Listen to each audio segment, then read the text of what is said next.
everybody, and welcome to another edition of Chat and Games, your weekly gaming show. I'm your host for the evening, afternoon, morning, whenever it is that you're listening to this, Melvin Rodriguez, and I'm joined by the always sexy voice in the business, Mr. Matthew Howard. Hey. Hey, man. How you been? I've been good. How are you, Mr. Melvin? Oh, I am excited to talk to my friend all about video games today because we got every week. I always think it's like, oh, we're gonna run out of news, but there's always something to talk about in the gaming world, and I'm always excited to do so with you. Because today we got to chat about a new Smash Bros. Like video game. We also need to chat about the fiasco of disaster things that are happening in the video game industry at the moment. We got the thing that there's some company named Activision Blizzard who is not doing great right now. We got the GTA remasters also not doing so great right now. But then the savior of us all, Halo Infinite, gave us or 343 Industries, I should say, gave us a nice surprise. Yeah. To share with the world this week. So there's a lot to talk about. So Matt, before we get started though, to talk about all this stuff. Let me tell you that you can find this podcast on any podcast service around the globe, including Spotify. But if you want to look at Matt's beautiful smile and follow along all the trailers and all the videos of the games that we're talking about, make sure to check out this podcast on YouTube. Just looking up Chat and Games all the way in YouTube, and it should show up. And remember, anything that we talk about will be in the show notes if you want to find all the reference and news, as well as some of the things that we discussed during the podcast. So don't you worry. If you're lost for something, just go to the description. It'll be there for you, buds. Okay, man. Let's get started. All right. So you wanna like run us through a little bit of this MultiVersus, and the reason I throw it your way is because you're the one who shared it with me. And I want to get your thoughts on this whole thing. So first of all, what is the MultiVersus? What is this game? All right. So MultiVersus is a new game from Warner Bros. That combines various characters from the many, many properties that they own to create a platform fighter with a differentiating itself from Smash by having a focus on 2v2, having a focus on cooperative play, as well as being a free-to-play game. Okay, so we got a free-to-play game. I would also say that one of the things that they're focusing on, and they also mention it a lot in the trailer that they showed for us today, is the dedicated servers and the multiplayer. Really focusing online, yeah. Which seems to be a thing for a lot of fighting games these days, are really pushing like rollback netcode and stuff along those lines. Commitment to having good online, which again differentiates it from Smash Bros. But that's because, Nintendo Online services, let me tell you, not the greatest service out there when it comes to online. Yeah. Which is a little bit sad because when it comes to Smash Brothers, a game that is very beloved for the arena fighting game community, I would say, because there's that whole controversy that whether Smash Bros. Is actually a fighting game, yada. Just say the gaming community. Yeah, the gaming community, I would say. Overarching the gaming community. So, this game is being developed by a company called Player First Games. Yep, so this is their first game. They're a brand new team. There were some rumors initially that NetherRealms was going to be making this, but those were quickly quashed. And now we know for sure that is not the case. Yeah, I mean, it makes sense with the current art style. I mean, I cannot imagine Batman ripping the head off of Bugs Bunny or something like that, because that would be kind of gruesome and weird. And I don't think that's the kind of game necessarily that NetherRealm is known for. Obviously, they do Mortal Kombat and the Injustice series, and I think they excel at that. That doesn't mean that they cannot give it a whirl and try something else, but it just doesn't. I don't think NetherRealm. I see this kind of game, and I don't think NetherRealm. Yeah, and I say earlier because, of course, this was leaked well in advance. Oh yeah. There had been rumors circulating for a good while about the existence of the game, but I first kind of clued into it when we got an actual screenshot of the roster. that show the good number of the characters that we see here, as well as some that weren't in the initial trailer. So maybe those will show up later, but it sounds like this is going to be a game that they're going to keep adding to over time for as long as it does well. And I think it's interesting. I can't recall a really like big fighting game that embraced the live service route. About the closest I can think of is Street Fighter 5, which released very bare bones. It was still a full price game at launch, but their promise was that all future content would be unlockable through just playing the game, albeit very slowly. And I'm not 100% sure if they kept that promise, but I do know that Street Fighter 5 got many seasons of updates, and despite its rocky launch, did kind of turn around for the fans for a lot of people to become a much more well-appreciated game. But even that, I would say like this is a pretty far cry, being a full-on free-to-play like game as a service type deal. And yeah, for that reason alone, I'm definitely interested to see how they handle it. I think free-to-play is a bit of a blessing and a curse. A blessing in that I have I'm going to be a lot more willing to try this one out compared to, say, the Nickelodeon one, which looked a bit rough, and with the having to go like full price to get it was kind of leaving me and I think a lot of other people on the fence. Something like this, though, being free to play, I think people are going to be a lot more willing to give it a try. The problem you might run into is free to play obviously means they need to make their money somehow, and the ways they do that can be very hit or miss with these types of games. So we'll have to see what their structure is going to look like. For sure. I mean, one of the things that impressed me about the trailer itself that you are seeing at the moment, if you're watching this on YouTube, by the way, is it does look a lot more polished than the Nickelodeon one did. Yeah, there's definitely a lot more money going into this, which I like because, again, I do want to see more kind of big budget platform fighters, like more companies tackle that instead of Smash Bros. Just kind of having a monopoly on it. Because you see a lot of games like this in the indie space, all kind of innovating in their own ways, but you really don't see a lot of like big publishers tackling this genre. And I think there's a lot of potential here for innovation beyond just being another Smash Bros. And to be fair, with this one, you also have a recognizable roster, which helps it quite a bit. Warner Bros. Has a big, I would say like easily franchise. In terms of overall like pop culture, this is definitely a more like significant cast than Smash Bros. Oh, in pop culture overall, in video games, I don't think it beats it at all. Like not even close. Yeah. But this has the DC universe, so obviously you have Batman, you got your Superman in there, you got Scooby-Doo. Well, not Scooby-Doo, Shaggy is the one in there. Yeah, well, you have all of Hanna-Barbera theoretically. Technically, yes. Yeah, in terms of like what they can pull from and what's already here, you've got some characters from Cartoon Network shows. Obviously, there's a lot more to pull from there than what they have, though. You have Game of Thrones. They have Arya Stark in there, which I appreciate that they actually did a cartoony-like version of Arya. Yeah, they're trying to, I think, like make them all kind of a similar style, which I think is good for a game like this when they are pulling from such like disjointed sources to kind of give them this unifying aesthetic. And I think it looks good for all the characters they've shown thus far. Yeah. But yeah, we also, from the leak, we know Lord of the Rings and Rick and Morty are probably in the game. And then Looney Tunes, Tom and Jerry. And I think that's everything that we've seen so far. But of course, Warner Bros., if they choose to, they also have like Harry Potter that they can pull from.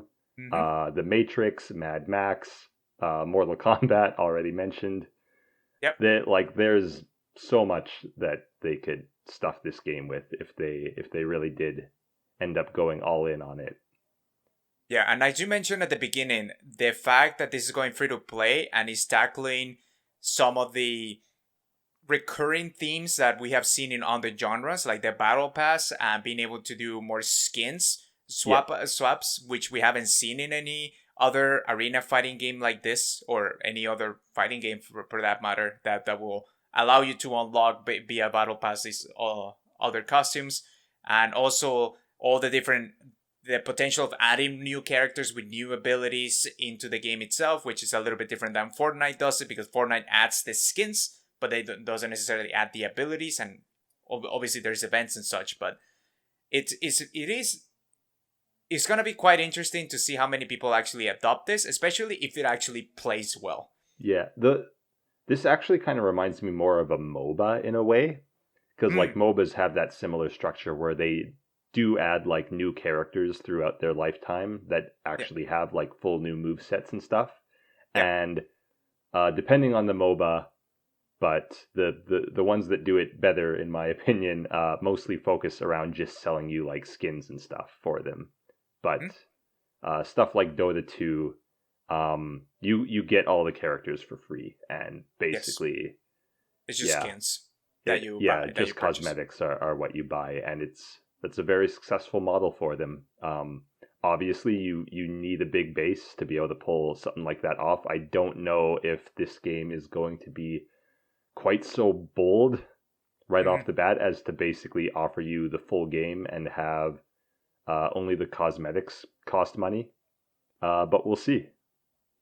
We shall see. I mean, again, the main problem that we have nowadays is our short attention span. So something, as long as this actually plays well and it actually embraced even by the arena fighting game community that goes above and beyond and doing tournaments for it, and it may have a big lifespan for it, which is really cool. It's nice to try this sort of stuff and being more accessible. No, you don't have to purchase a Switch for this, because not only you don't have this is a game that is going to be in many different platforms, but they're actually skipping the Switch. They said that there will be no Switch support for this, which I found interesting as being, and to me that's kind of the right call. On the Switch itself, you already have the king. You have Smash Brothers. If you're going to be deciding between the two of them, you obviously, in my mind, you obviously go to Smash Brothers if you have the means to purchase it.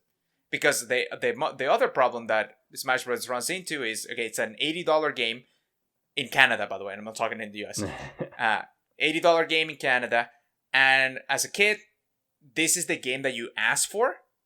But if you had the potential, it's like, oh, I could get this for free and maybe get Mario Kart instead or something like that. Maybe you have that on the back of your mind. But not having the Switch and not actually directly competing with Smash Brothers in that regard, I think is really, really smart.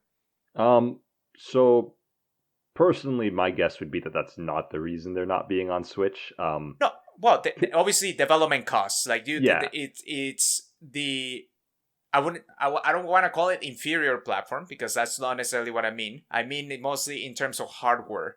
It's harder also to develop for. Yeah, my guess is it's mainly that, as well as, basically if they think it's going to be an uphill battle to get the game running on Switch, that might steer them away. But I think for a game like this, with crossplay being a big facet, and the idea that basically people are going to want to be playing with their friends, I think you want to be on as many platforms as possible for something like that. That is true. But yeah, I think I'm not like outraged at the lack of Switch or anything. I think it's probably understandable. The Switch is not always the easiest to develop for, depending on the type of game you're doing. Obviously, if you have Fortnite money, that's not a problem. But this, as like a new studio, with this being their first game, and I think a good part of the budget is probably going to the voice talent, because wow, everyone made fun of Nickelodeon for having no voices, but this, they actually managed to get a good number of the original voice actors for these characters. Like, Yeah. Arya is actually what's her face? I don't remember her name, but Well, she's you got here. Kevin as a Batman too, Yeah. which is Tara Strong as Harley Quinn. Bender as the dog, Jake the dog. I never seen that cartoon, so it's always like, what the heck is this dog doing here? But so I also haven't seen Adventure Time or something along those lines. Yeah, Um, that's what it is. yeah, so it's gonna be interesting to see some of these characters kind of blend in together.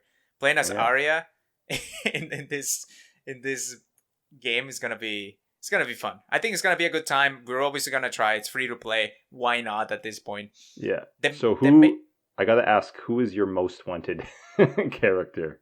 Oh, that's hard. I mean, you got my Batman already. You can throw Superman in the trash. That's fine. What else can I have in here? I mean, they have so many different characters to pull from. Yeah, that's the thing. It's easy when it's just like, oh, what's the Nintendo character I want most? When it's like all of Warner Brothers, it's a lot harder to nail down. It's hard. I can't tell you. I will have to think about it. The first one that came to mind was Tyrion Lannister. Okay. Not sure why that's the one that came to mind, because he's not really a fighter, but it's just one of my favorite Game of Thrones characters, if not my favorite Game of Thrones character. What about you? Obviously, more Lord of the Rings would be cool. Mm-hmm. Teen Titans is a very big Cartoon Network cartoon for me from my youth, so I would love to see something from that.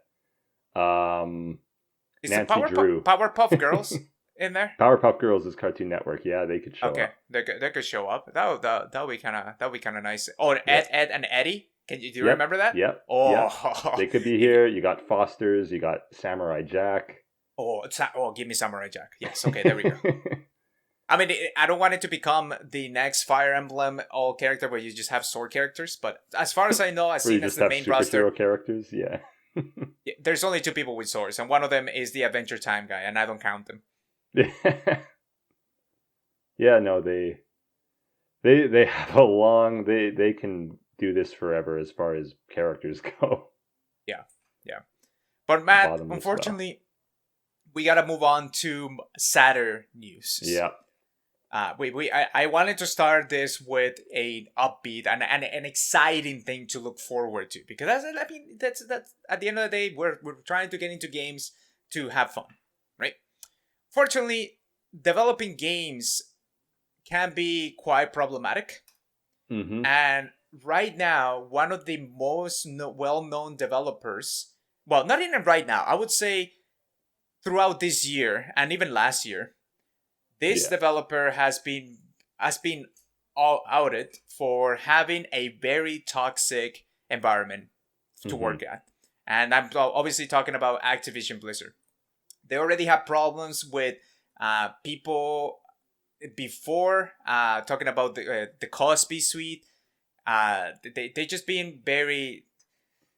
I can't even... A very unwelcoming environment for certain types of people, and like awful mistreatment of certain workers, to the point of was Activision the one with the suicide case, or was that Ubisoft? Yeah, I believe it. Activision. Yeah, I believe so. Don't quote me on that. I will obviously do that research, but I believe it was. Yeah, there's a lot of really awful stuff, and that's all kind of come up throughout the year. But recently, the Wall Street Journal, I believe it was. That is correct.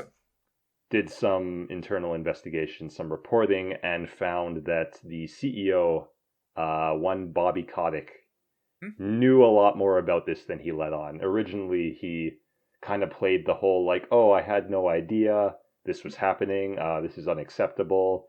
Like, this is not the type of workplace that we strive for." And it turns out, like, not only did he know a lot about this stuff, the one that like stuck out to me the most was specifically when these allegations initially came out, there was a certain member of Activision's staff board, like someone higher up, I forget their exact position, but they put out like an email or a tweet or something basically damning the accusations, like saying they were overblown or something to that effect.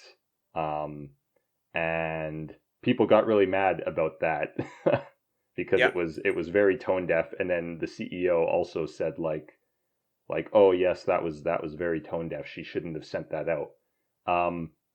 So one of the accusations is that he was actually the one who drafted that message and Yep. then gave it to like the one female lead to actually send it out because he thought it would go over better coming from a woman. And like just the level of scumbaggery and all of that, and then to like turn around and pretend you had nothing to do with it and be like and be quoted in the Wall Street Journal with some of the emails with the allegations that he literally knew all about it.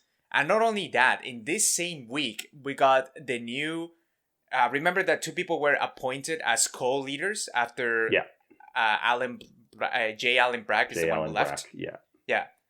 Jane O'Neill and Mike Ibarra were the two new like co-leaders, and we were like, okay, they're appointing a woman now, which is nice to have somebody in that position of leadership being able to help this organization, because they need it. And I feel like when I first read that, my hope was that it wasn't just appointing her because of all the problems that they were having, and they just wanted to kind of just put her as the front-facing person, so that don't worry, look, we're making changes to help their image, basically. Exactly.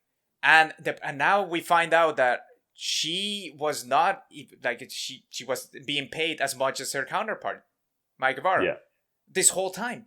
And in this same week after this, she decided to leave. Yeah, and so she wasn't getting equal pay, and she also mentioned specifically that she felt like she was being tokenized, basically like only here to like fill this this role of a figurehead to try and calm the masses, which is pretty insulting. She didn't like that, so she stepped away. Yeah. So apparently there was an image shown in the Activision Blizzard's like Slack channel, and Mike Ibarra basically quoted this: "Jen and I shared with management what we wanted to be paid, the same that we wanted to be paid the same co-lead Blizzard together. Jen and I were both on existing contracts. I ran Battle.net and online products, and she ran Vicarious Visions. So our pay was different. The first time both Jen and I were offered a new contract, it was the same across both of us for the new co-leader roles, so our compensation was going to be the same." So obviously, trying to show that kind of internally, I feel like this is more of a motion that we are even seeing, because having this back and forth saying like, "Oh no, this is not kind of happening." It's not. It just hurts me, because these people, there is a big group of passionate developers out there that are actually making great games. This is the people that help that show that made. I played Overwatch essentially for quite a while, because the game, I just really enjoyed the game that it was made, and the people, and obviously this is just coming from the position of leadership, and it just hurts me that knowing that I played so many hours of that game and enjoyed their hard work, but the situations where they were making this, it may not necessarily be this game, but it could have been WoW, or it could be the other games. They were running through these such harsh environments that is like, as a developer, you don't want to see that. Like this just. It hurts me also for the people that wanted to get into game development. People get into game development because they are passionate about making games. It's not necessarily the greatest pay out there, but it's something that really is rewarding for you to see people enjoying something that you really work hard for. And the industry is just all too happy to exploit that passion and just burn these new devs out, discard them, and get new ones, because there's always more passionate people out there who care about games. Yeah.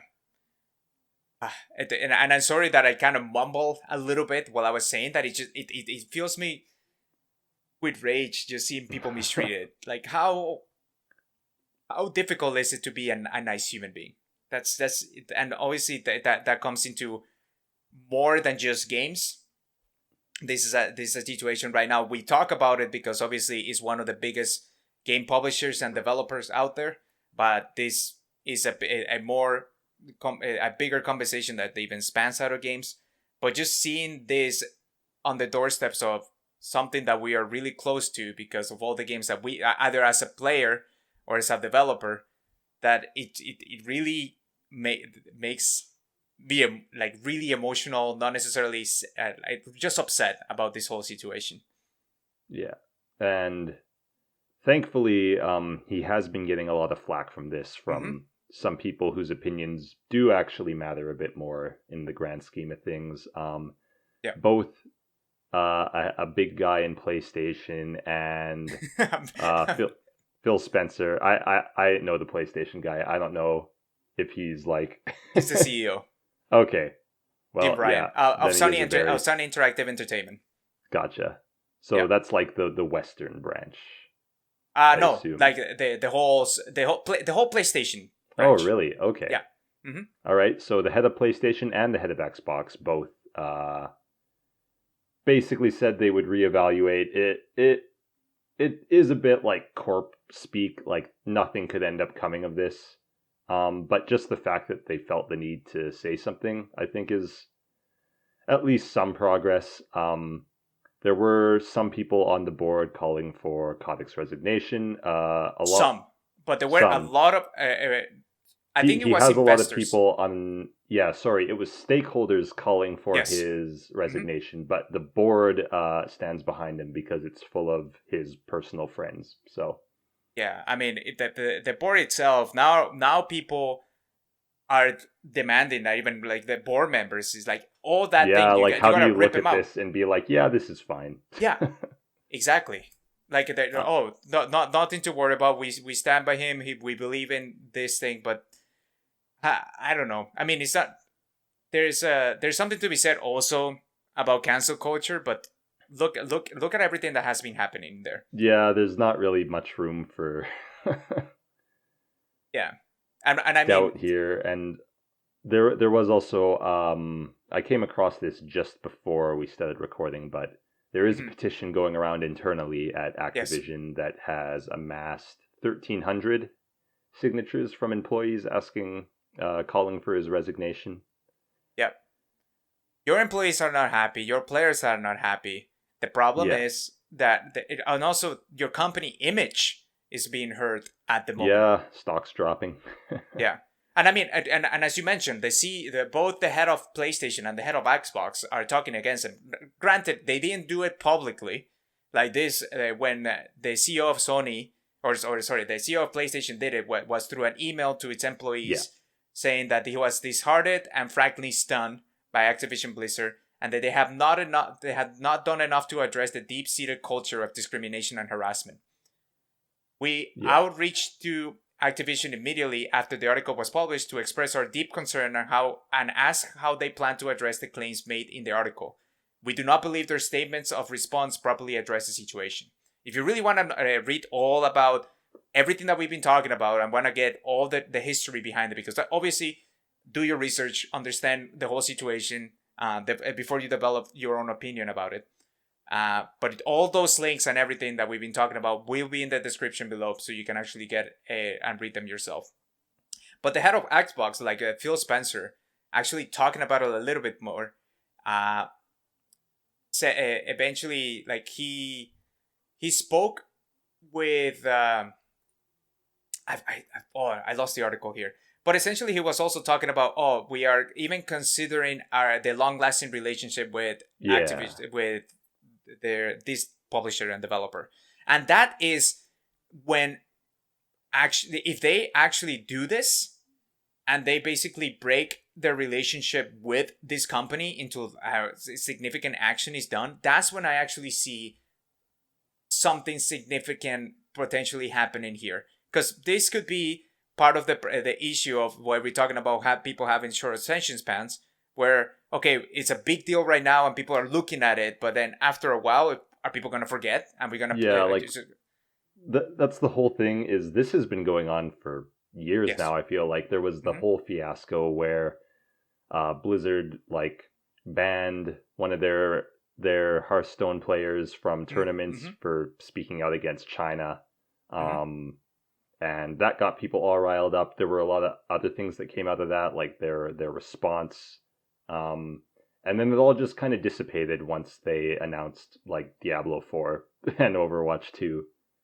And yeah, it's unfortunate, but that's kind of the way these things go. We also saw with Ubisoft, like their CEO is still sitting pretty despite all the crap that came to light that they had done.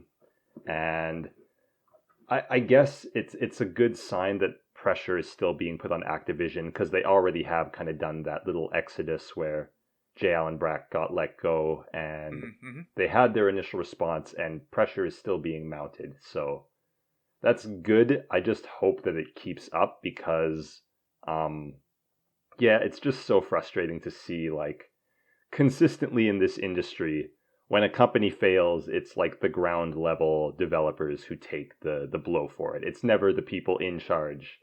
The people in charge of like ruining the company never actually face any fallout for it. And even if they did, like even if Kotick was forced to step down, like he's fine. He has enough money to easily live out the rest of his life in luxury. There's no real harm that can be done to him. But just getting him out of the industry would be enough for me.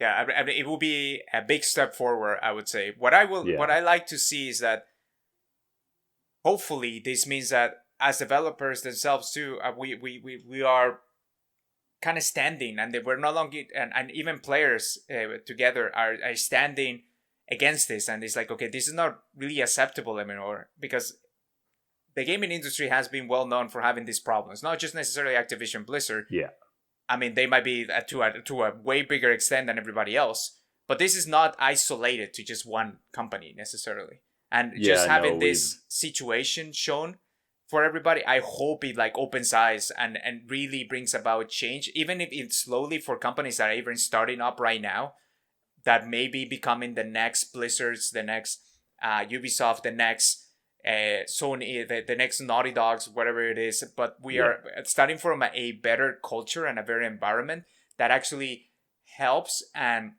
attracts people to come in and really showcase their work and their passion for games in a healthy and welcoming way. I think it's going to be important, and it's going to make some real changes going forward.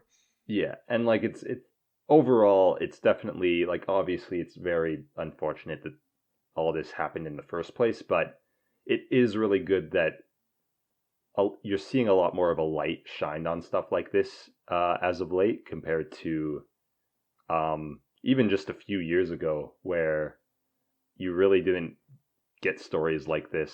They didn't really make the rounds at all. But now it's like it almost feels like every other week we're hearing about some company or another and the crap that they're pulling, and just getting this out in the open, getting people more willing to talk about it and acknowledge it, I think is at least some progress, and that'll get us moving in the right direction, hopefully quickly, but that doesn't always work like that, sadly. Yeah. It is unfortunate. But all right, not because I don't like this topic is actually very important. So again, keep an eye out on how things are going as a player, and see how what are some of the things that you can do to be a part of this change going forward a bit. Like, to me, the main thing that will hurt me as a player is I will always double think or triple think if I'm ever going to buy or play another Blizzard game. Yeah. Or Activision game. The problem is they're so big and so big. So like, again, and I don't know how much as players that we say, okay, we're not gonna play the games. How much is that gonna affect it's like it? realistically, you swearing off the games isn't doing too much, but No. I don't know. You do it for your own sake. Like, I I've been pretty firmly in like the I'm not buying anything from Blizzard camp for a while now, and um it's more just for my more for my Yeah. own sake. Yeah. Just I don't want to be giving money to this company as it is right now. Even if at the end of the day, my contribution or lack thereof is really not gonna affect them. It's just the only power we have. So Yeah. But it hurts because um not only it might not just affect, yeah, we are doing it again because of the culture. Like if we yeah, do say if we do, let's say that we amass these whole people and this every player in the world, which is in an unrealistic world, all the players in the world decide, okay, we're not gonna buy any games into Activision Blizzard. The problem is the people, like you mentioned, the people like that are at the top already are well off. yeah, and it ends up hurting It hurts the the people that lower actually level work there. developers. Yes, which is sad. At the same time, Blizzard could also one of the main things that I could see is like if Blizzard faces a big problem of all the talents that they have actually leaving. Yeah, Because not standing for this anymore, and other developers knowing that they're going to a turbulent time, and it's like, okay, this is our opportunity to offer them a new home. yeah, And potentially just, slowly but surely, people and get also out of just there and like losing that the creative talent that at the end of the day, that's what got them their name. making very clear that they're aware like why people are choosing not to support them and stuff is also an important piece. Yeah.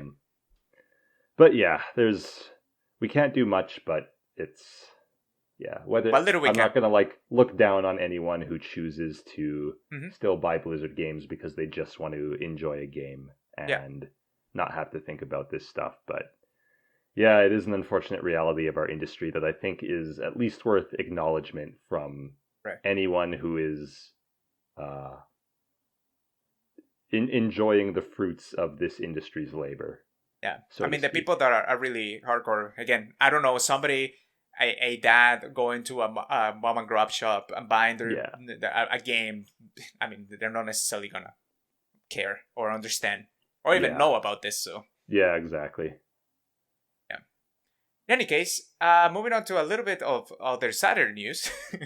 So this is also bad news, but it's the funny kind. So yeah. this is much nicer to talk about.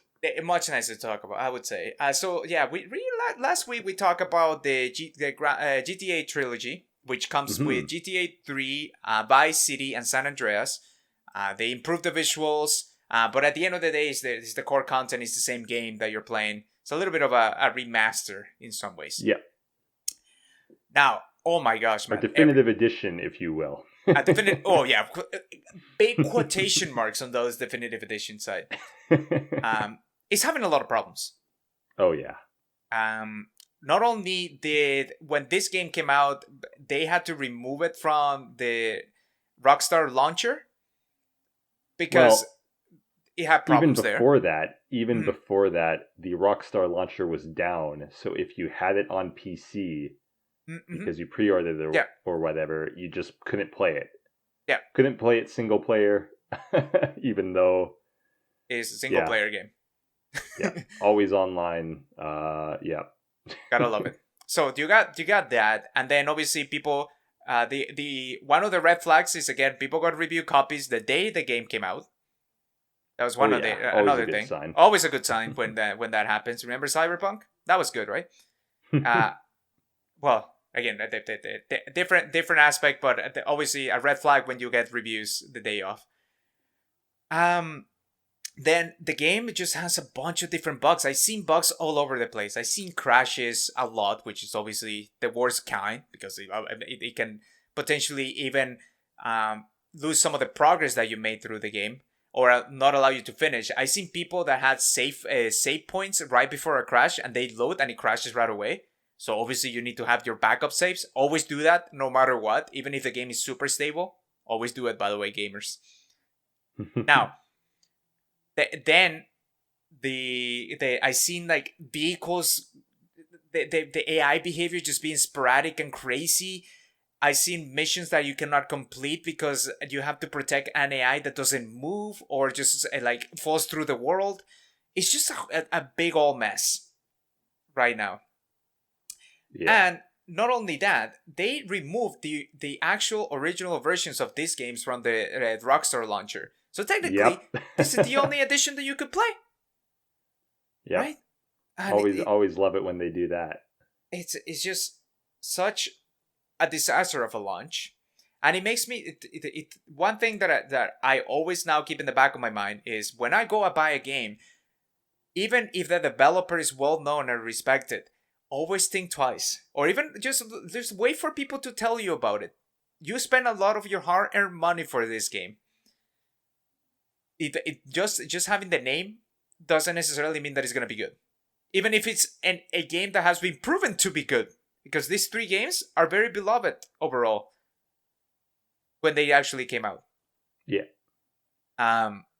It got so bad that today even Rockstar put up a blog post basically apologizing for this, saying like, "Oh, we screwed up.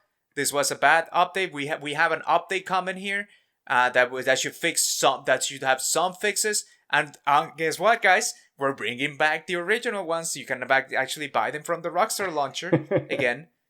It's like, so they're trying to get praise for something that they took away. Yeah, and how can we? It's always the mindset that I have. It's the same thing that we talked about Cyberpunk last year.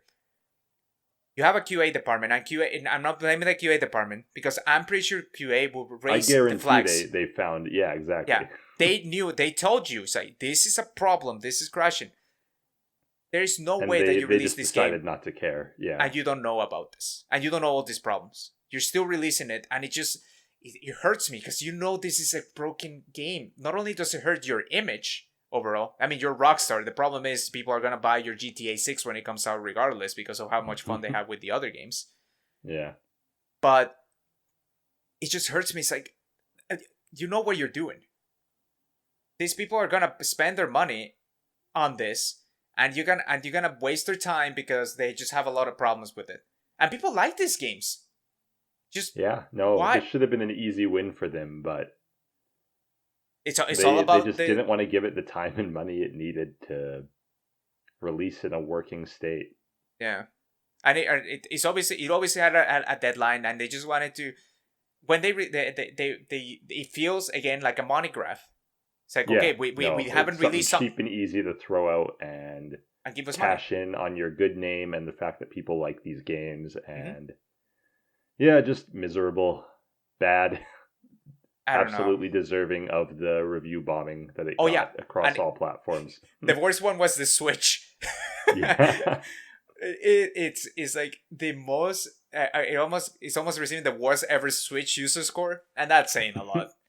Yeah. Like that absolutely deserving of that. It sucks when you see this kind of stuff, especially for a game that you may have played in the past and you really liked, and you would just want to replay it again, or even introducing this game to a newer audience and they give it a shot and it's just broken as heck. This is why people say that all games are old and they're bad. You see? You see what you do? Yeah. Yeah. Anyway. Well, let's talk about another surprise launch. but a good one. But maybe a bit of a nicer surprise. Yeah. What do you mean a nicer surprise? It was a way better surprise.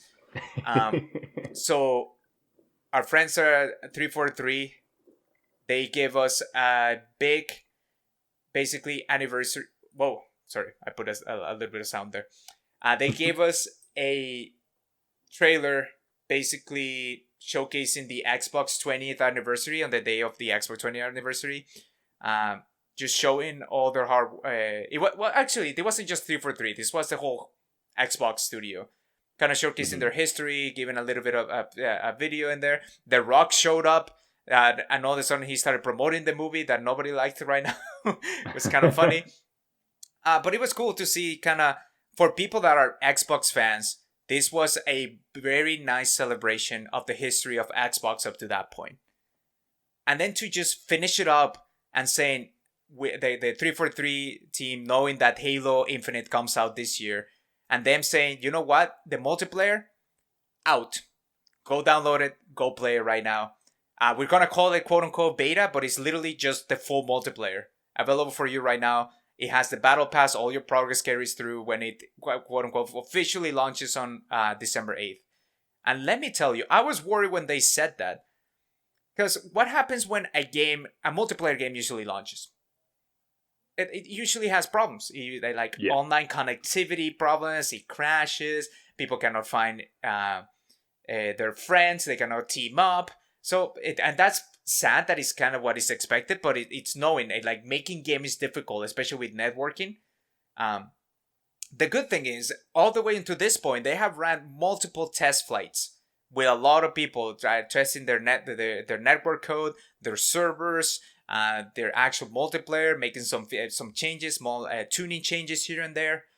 And the game right now, it launched, and I was surprised, man, like how smoothly it went. Yeah. Turns out it's absolutely possible for all those commenters who always get angry at people complaining and saying, oh, every game has problems at launch. Stop having unrealistic expectations. Yeah. It to me, it's just such a great story that will happen. We saw Halo last year. It didn't look great. People complained about it. And to have the bravery and the audacity to say, you know what? This game that we wanted to launch with our console, we're pushing it another year. That takes, like, I mean, you're Microsoft, you have a ton of money, but you already invested a ton of money. Even Phil Spencer went out this week to talk about his regrets with the 2020 launch window of Halo. Yeah. But to actually make the call and say, no, we're pushing it. This has to be perfect, not perfect, but it has to be good. It's a Halo game. We want to revive the franchise. We don't want to have another kind of Halo 5 reception where people weren't necessarily having it. And I felt like even after Halo 3, the original trilogy, I feel like Halo was kind of decaying as part of like, okay, being the core franchise. Like when you think about gaming, you think like Halo, Master Chief, with how it used to be in the Xbox 360, Xbox Live, or original Xbox era. And then coming out so smoothly, and you see, and the game, I have been playing it. That's the game that I've been playing this week, if we want to talk about it.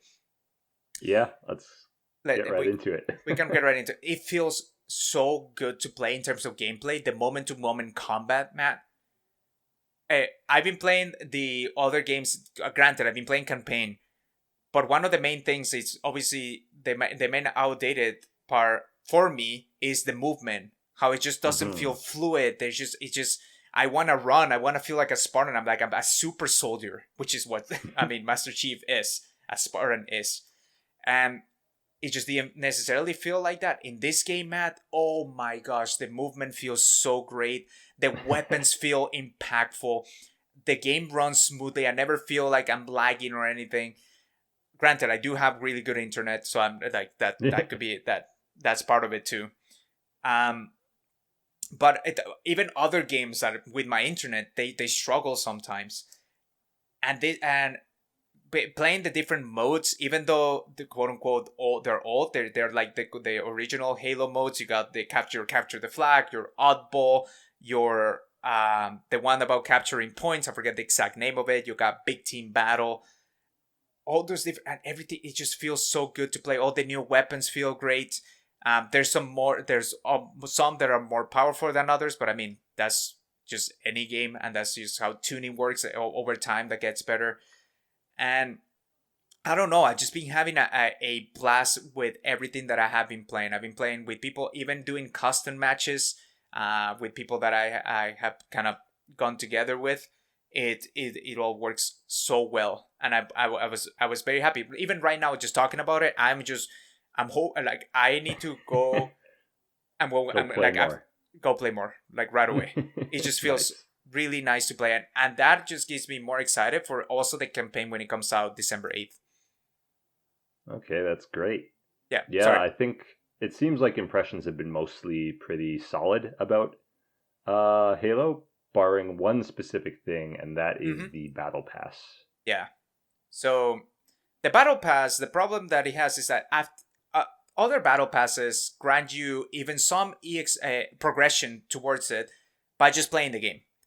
You don't need to necessarily do objectives or anything. It's just like, okay, you play a match, you win, you get an extra bonus. You just play the match. They give you a little bit more. They give you a little bit more, a little bit for playing the game, and then a bonus if you win. And depending on what you did during the game, they might give you a little extra or such. Right. The way that the Battle Pass originally worked for this one is you only gain progression towards it if you complete the challenges that are in the game. And you have daily challenges, which can be as easy as just playing a game.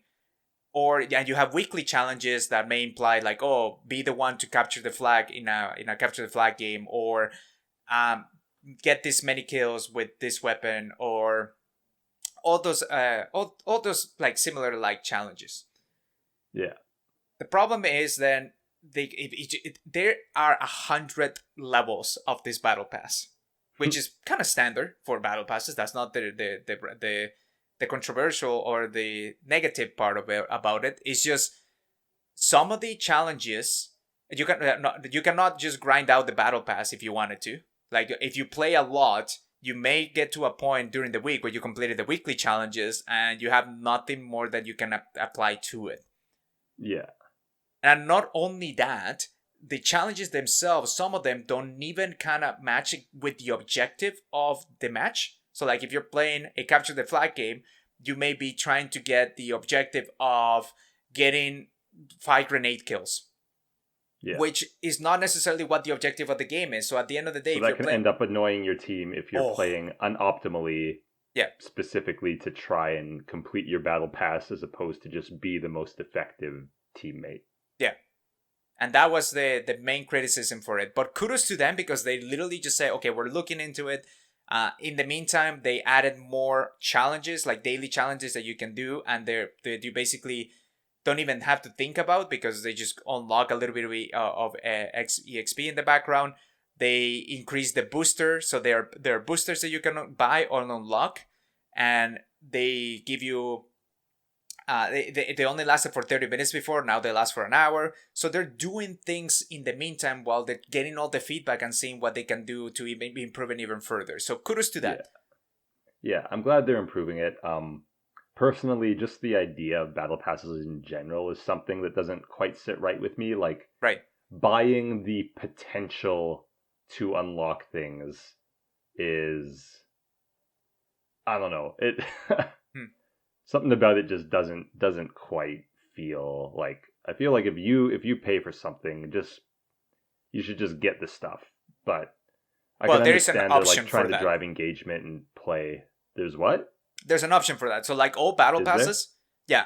So you can buy the battle pass to say, okay, I'm gonna grind it out, but you can also pay even more money, which is like 3 times the cost, to basically have the entire battle pass unlocked from the get-go. I don't know if Halo does that because I didn't actually went in and I didn't buy the battle pass. Right. But I know like Fortnite, Apex, they do that. Can do that. Yeah, I guess it's fine then if, like you said, just play in the game, you'll get there eventually. And it accommodates people who have to play like at kind of weird schedules. Like maybe I can play a lot these couple of days this month, but otherwise not much. And it sounds like Halo doesn't really accommodate that, and maybe if they do have that option, it almost could be taken as like they're trying to push people towards the more expensive option because it is harder to just play and unlock things that way. Yeah. To be fair, so, with them, they have one specific mechanic, which is when usually battle passes rotate based on seasons and they provide new content. Halo Infinite actually allows you to choose the battle pass that you want to unlock in, so you never miss a battle pass that you want to actually do. So like in season 2, battle pass number 1 will still be available to grind it up. So at least it doesn't disappear. Right, it's just it's just the amount of grind that you have to do for a person that just can only play a few hours a week or even a few hours a month. This is like the battle pass is almost going to feel impossible. So why even bother? Yeah. So it sounds like it was a bit messy, but yeah, it is good that they responded so quickly and said they're gonna look at fixing it. Yeah. So yeah, that's good. No, it's good. And so far, again, what I've been playing is nice. And again, the battle pass again is just cosmetics. It's not Yeah. like you can unlock a new weapon or anything like that. Everything Yeah. is what a battle pass should be at the end of the day. Yeah. They You're not do getting make an you. advantage from it. Yeah. They have the but for this battle pass, Matt, I never spend money on any battle pass. I had never bought a battle pass. This one has the reach armors though for all the reach units, and you know how I fall for reach. So Yeah. it's hard. This one is like, oh, this one I kind of need it. Depends on how much I actually end up playing Halo.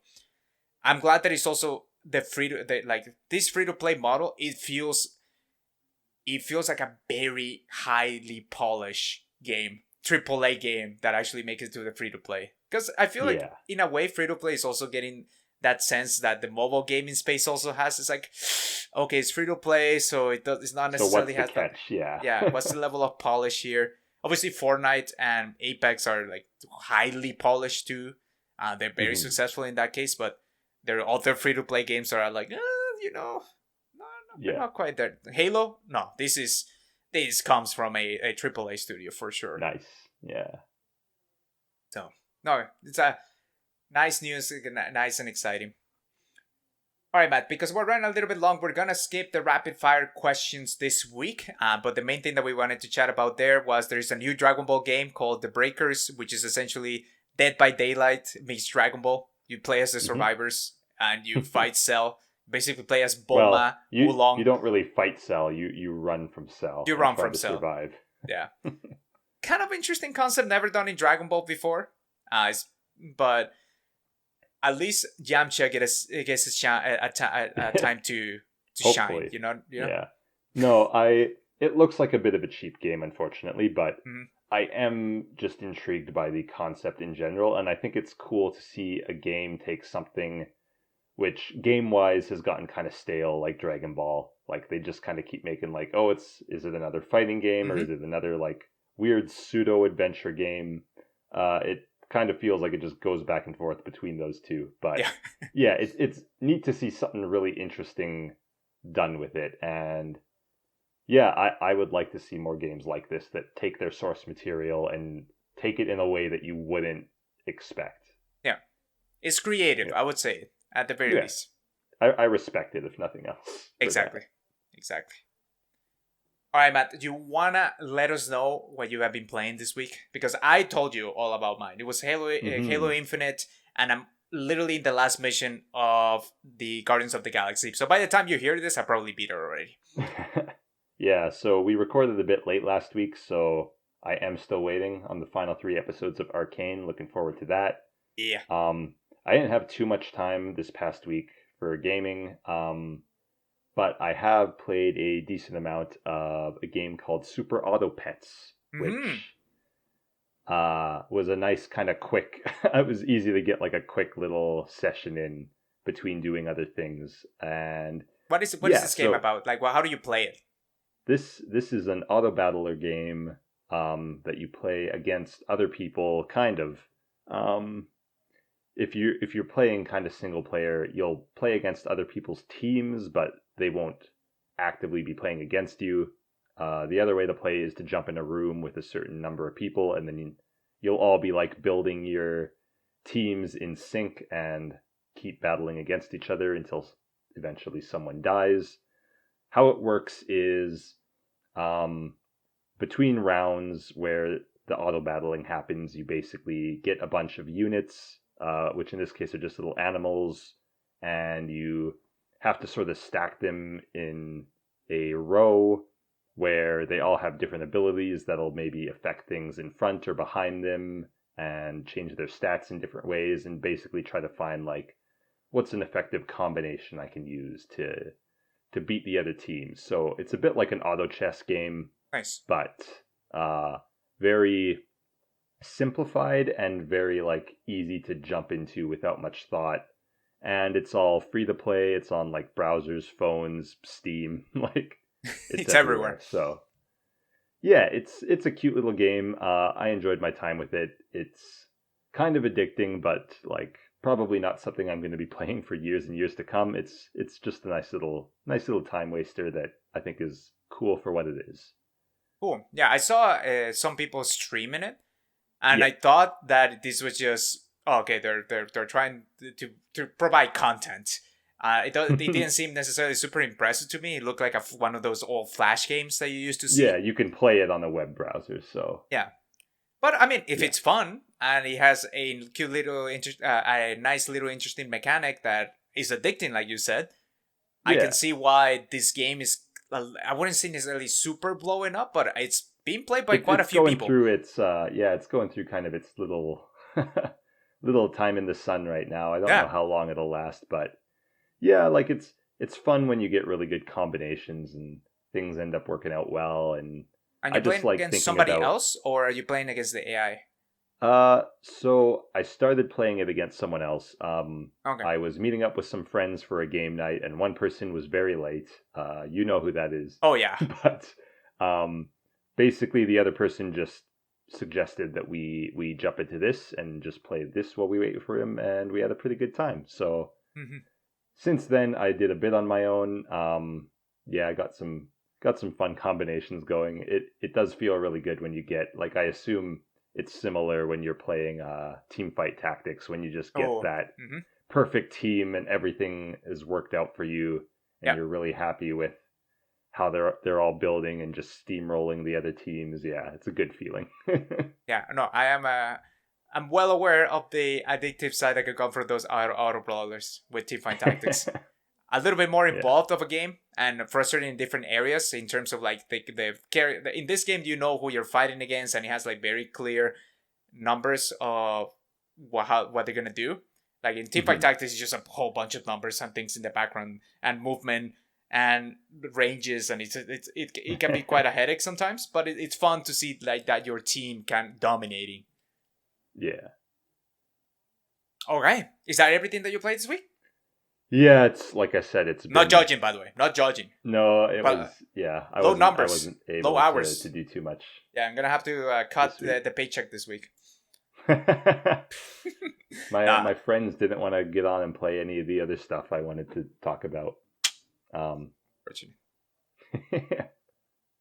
right, Matt. Well, thank you for joining me this week, and thank you everybody for listening to us this week. This concludes this week's Chat and Games. Remember that you can find this podcast on any podcast service around the globe, including Spotify. And if you want to follow along with all the trailers of everything that we're talking about, including this super, like the Flash-looking game that we were talking about, Super Pets. Super Auto Pets. Oh my gosh, I don't know why. When I'm doing the outro, I just blank, and it just happens. In any case, if you want to check that out, go to the YouTube video again, Chat and Games, or check out the description below to to give you a direct link towards it. And let us know what you have been playing lately, because we're approaching the holiday season. What game would you want to have for gifted to you in the holiday season, or what game are you giving away to somebody else so that they can enjoy and have a fun time as they go and end up the year 2021, which is freaking crazy, unbelievable. This year just flew by. I don't know what happened to it. I am literally living still in 2020, but it is what it is. So I hope that you have a fantastic rest of your evening, afternoon, morning, whenever it is that you're listening to this. Matt, any final thoughts? Bye. This has been Chat and Games. Signing off.